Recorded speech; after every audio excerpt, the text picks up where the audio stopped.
You know that very specific, almost universal feeling when you look at a massive, daunting task? Oh, yeah. The instant overwhelm. Right, like maybe you're trying to learn a completely new skill for your career, or I don't know, maybe you're seeking some sort of deep, profound spiritual meaning in your life, Yeah. and you look up at the sheer scale of the effort required, and your very first thought is just, you know what? Let's just save that mountain for another day. It's the classic avoidance instinct, right? I mean, we look at the total altitude we have to climb, and our brains do this quick calculation of the energy required. Yeah, and we're just like, nope. Exactly. We immediately start looking for an exit ramp. But what if we stopped looking at the sheer scale of the destination and started looking strictly at the mechanics of the climb?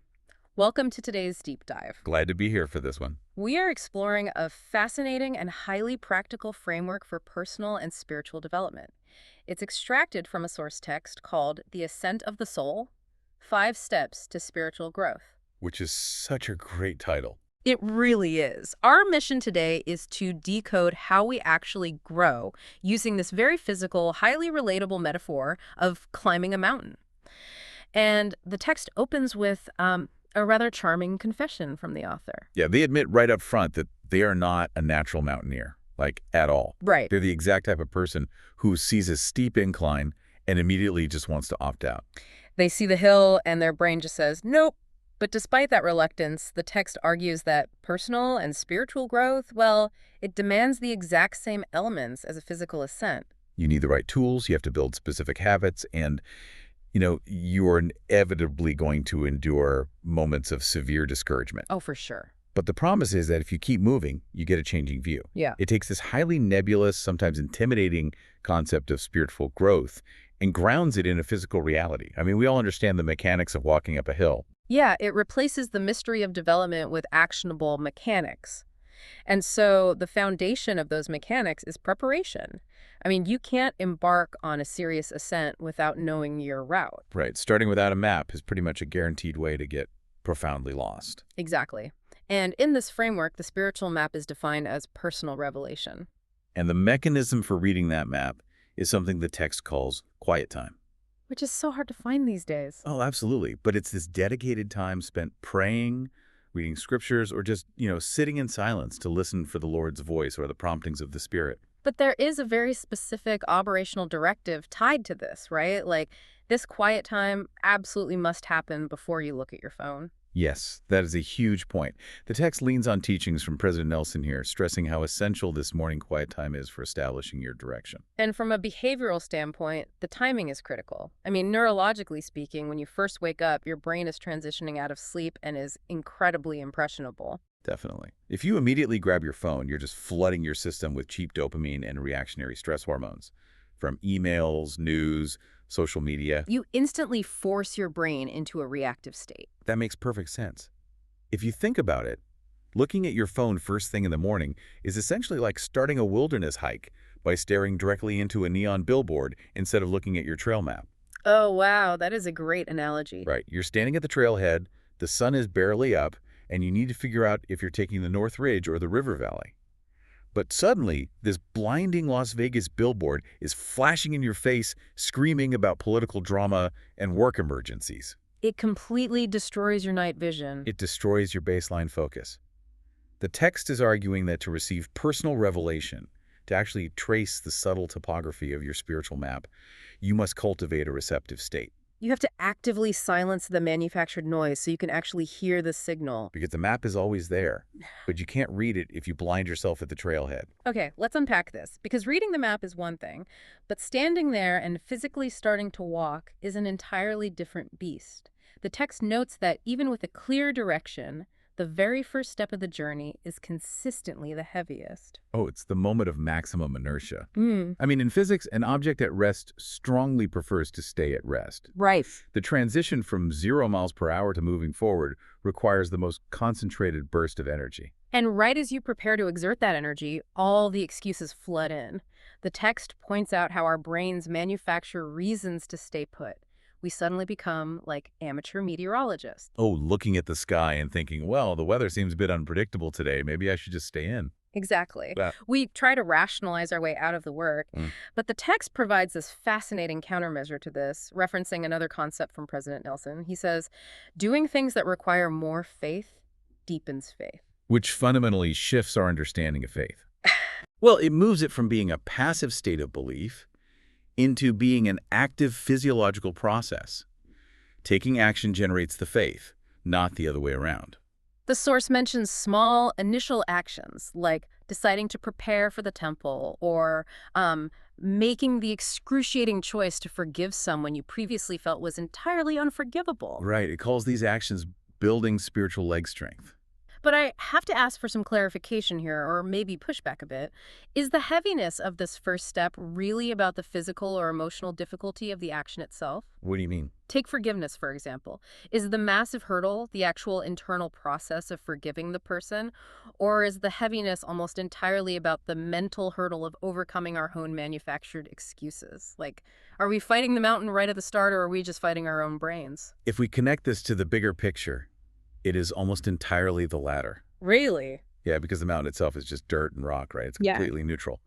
The heaviness you feel before taking that first step is the friction of your own internal resistance. Ah, okay. The text is illustrating that those tiny initial acts of devotion, choosing the quiet time, choosing to forgive, they're acting as literal conditioning for the spiritual muscles you're going to desperately need later in the climb. So you aren't just taking a step to move 10 inches forward. Exactly. You are taking a step to physically construct the muscle fibers required to survive the higher altitudes. If you cannot overcome the mental excuses down in the safety of the trailhead, you won't have the structural integrity to endure the summit. That is a crucial distinction. So let's say you've overcome that inertia. You checked your map, you ignored the neon billboard of your phone, and you took the heavy first step. You're walking. You're doing the thing. Right. Your spiritual legs are gaining strength, the weather is holding up, you're finding a rhythm, and then the trail just vanishes. You hit the wall, and the text means it quite literally. You are suddenly staring at a sheer vertical face of rock. It describes this phase of the climb as viewing trials as opportunities for growth or understanding the meaning of the painful slope. The painful slope, yeah. The text suggests that encountering a sudden trial is like taking a pleasant hike and abruptly realizing you now have to engage in free solo rock climbing. Your immediate, entirely rational instinct is to turn around and run back down the hill. But the text adds a terrifying and vital detail to this scenario. There is a cliff behind you. Oh, man. Retreat is structurally impossible. You are trapped between the vertical wall ahead and the sheer drop-off behind. Which sounds like an absolute nightmare scenario, but the author argues that when you look back much later, it's these exact, inescapable, agonizing slopes that do the most to strengthen your core and your legs. And to ground this, the source text shares a deeply moving narrative about an individual who was diagnosed with Parkinson's disease. Yeah, that story was intense. It really is, and this anecdote is critical for understanding the mechanics of trials. When this individual received their diagnosis, a chronic, incurable neurodegenerative disease, they did what any of us would do. They desperately sought a physical healing. Right, they prayed for the disease to be removed entirely. They were looking up at that vertical rock face and praying for the mountain to just be flattened out into a gentle walking path. Precisely. But the text reveals that instead of the physical healing they so deeply desired, they received a profound spiritual healing. The mountain did not move. No, it didn't. The Parkinsons remained. But the Savior's power provided the strength to climb a slope they initially believed they absolutely could not cross. What's fascinating here is how the source deliberately separates the desired outcome from the actual growth achieved. We always pray for the obstacle to disappear, but the growth came entirely from the endurance required to face the obstacle that refused to leave. It's a radical reframing of what hardship actually is. We tend to view a sudden trial like a health diagnosis or a severe loss as an interruption of our journey. Yeah, we think, once I get over this, I can get back to my climb. But the text is stating that the trial isn't an interruption of the journey. The trial is the journey. The vertical wall is the curriculum. That idea of being trapped on the wall with the cliff behind you and no way down, does that feeling of having zero options actually serve as the primary catalyst for the growth? I think so, yes. Because if I think about this in terms of physical training, there's actually a term for this in sports science, hypertrophy. Oh, right. It basically means that if you want a muscle to grow, you literally have to subject it to stress that exceeds its current capacity. You can't just lift light weights comfortably forever. You have to push the muscle to the point of literal failure. Exactly, where the fibers physically tear. It's only in that failure, when the body realizes it is completely outmatched by the weight, that it says, okay, we need to adapt and build this back stronger. Is the spiritual wall functioning the same way? That is the exact mechanism at play. If there's a way to retreat from the heavy weight, if you can just put it down early when it gets uncomfortable, the body has no reason to adapt. Wow. So growth requires inescapable tension. Yes. The spiritual equivalent of hypertrophy requires that cliff behind you. When you are diagnosed with a disease like Parkinson's or face any permanent life-altering trial, there is no retreat. You are forced to engage with the vertical wall. And you just have to climb. And what the source is arguing is that divine power doesn't necessarily airlift you off the wall. Rather, it provides the structural integrity to your tearing spiritual muscles so that you can endure the climb, adapt, and grow from the extreme tension. So the mechanics of the terrain itself force us to grow. But the text doesn't just focus on the rock and the dirt. It sharply pivots to ask us to examine how we are traveling through that terrain. Like, who are we hiking next to, and what are we dragging up the hill with us? Which brings us to a major hazard of the ascent, the danger of isolation. Right. The text emphasizes ministering and love, framing it around the concept of helping your companions on the trail. Here's where it gets really interesting, because the author states that the most dangerous thing on the mountain is not slipping and falling off the edge. The most dangerous element of the climb is actually ignoring the people right next to you. It seems highly counterintuitive. I mean, if you are on a dangerous vertical wall, wouldn't your primary focus need to be entirely on your own footing? You would absolutely think so. When you're exhausted, when your spiritual muscles are tearing on that painful slope we just discussed, your instinct is to go into tunnel vision, Just staring at the toes of your boots. just focusing on taking your next ragged breath. But the text insists that when someone next to you stops from exhaustion, you have to actively break that tunnel vision. You must speak to them, share their load, and support them. It defines this ministering as the active choice to look, listen, and love. It argues that these small awarenesses and kindnesses actually generate light and help both of you to keep walking. There's a very real psychological phenomenon in high-altitude mountaineering that mirrors this perfectly. When climbers enter what is known as the death zone, the high altitudes where oxygen is incredibly scarce, empathy often completely vanishes. Wait, really? Empathy just goes away? It does. The human brain, starved of resources, reverts to pure reptilian survival mode. Climbers will literally walk right past dying peers because their own survival instinct overrides their humanity. That is wild. They are so focused on the summit that they lose their basic humanity along the way. Exactly. And the spiritual text is warning against this exact kind of spiritual tunnel vision. When we are deep in our own trials, we enter a psychological death zone. We feel we don't have the emotional oxygen to care about anyone else's problems. That makes so much sense. But the text is arguing that if you reach the summit, yet you have willfully ignored everyone who collapsed along the trail, you haven't actually succeeded in the spiritual journey at all.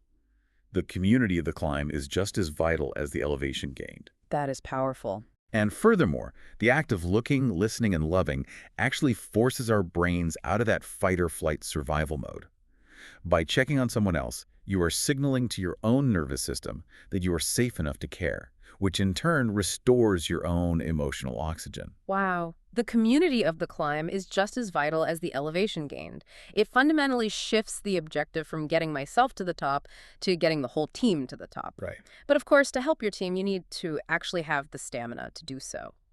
Which brings us to the crucial final mechanism of the climb, focusing on the most important things and cultivating self-control. Or, as the author frames it, putting down extra baggage. The source notes a fascinating reality about mountain fatigue. The number one cause of exhaustion isn't actually the steepness of the slope. It is the just-in-case extra baggage that climbers insist on carrying. Oh, I am incredibly guilty of this. Oh, me too. You pack a massive expedition-grade first aid kit for a 2-hour day hike. You pack 3 heavy flashlights, an extra pair of boots, 4 different layers of jackets, all entirely just in case. And by mile 2, you're completely collapsing under the weight of items you don't even need and probably won't use. Yes, and the author draws a direct equivalent here to our emotional and spiritual bandwidth. The text identifies this heavy baggage as anger, impatience, pride, and impulsive reactions. It references Hannah's song in the Old Testament book of Samuel, which speaks specifically to walking with self-control and moderation. Right. The instruction for the climber is clear. You must perform a daily inventory check to locate and drop this unnecessary baggage. I really want to dig into the mechanics of dropping that emotional baggage, because it's one thing to say drop your anger, but it's another to actually do it. Think about the emotional equivalent of that just-in-case heavy jacket. Like a grudge. Exactly. Think about a grudge. We so often hold on to a grudge or hold on to our anger just in case we need to defend ourselves in some entirely imaginary future argument with a coworker or a family member. Totally. We play those arguments out in our heads. Right. We pack this heavy iron anvil of resentment into our psychological backpack because we genuinely believe it protects us. But how do we actually put it down? Well, it requires recognizing the immense cost of carrying it. Anger and pride are incredibly heavy. They require constant psychological calories just to maintain. Yeah. You have to actively feed a grudge to keep it alive. That's a great way to put it. The text is pointing out that practicing self-control isn't about needlessly restricting your life. It's about strategically lightening your load. Dropping that just-in-case anger is a mechanism of deliberate release. Deliberate release.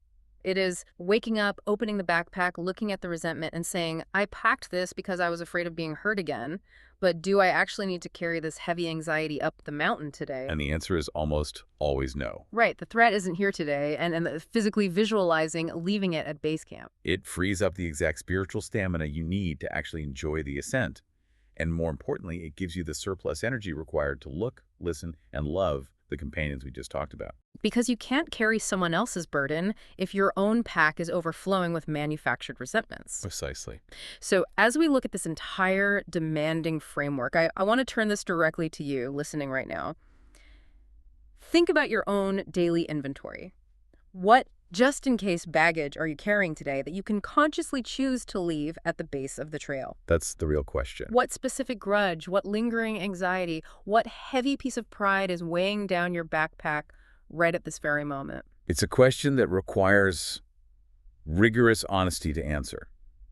But doing that inventory is worth it because the text leaves us with a truly beautiful final image to summarize the entire journey. Yeah, that ending was great. We progress through the mechanics seeking personal revelation instead of the neon billboard, stepping out in faith to overcome inertia, letting our muscles tear and grow on the sheer cliffs of our trials, ministering to those beside us to break our tunnel vision, and dropping our heavy, unnecessary baggage. The full climb. But the summary emphasizes one final, vital truth.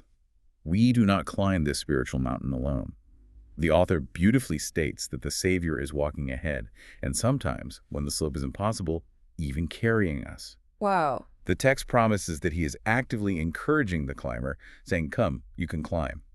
By trusting in those daily, small, mechanical steps, we inevitably grow toward the summit. So what does this all mean? We started this entire deep dive by talking about that paralyzing feeling of looking up at a massive mountain and just wanting to turn around and walk away. The deep reluctance to start the grueling work. Exactly. But if the entire purpose of this climb, the sheer vertical walls, the impossibly heavy backpack, the exhausted companions beside you, if the whole point of the friction is actually just to change our perspective and tear our spiritual muscles so they can structurally build back stronger, well, what happens when we finally reach the summit? That's the thing. Is the goal actually standing on the peak itself?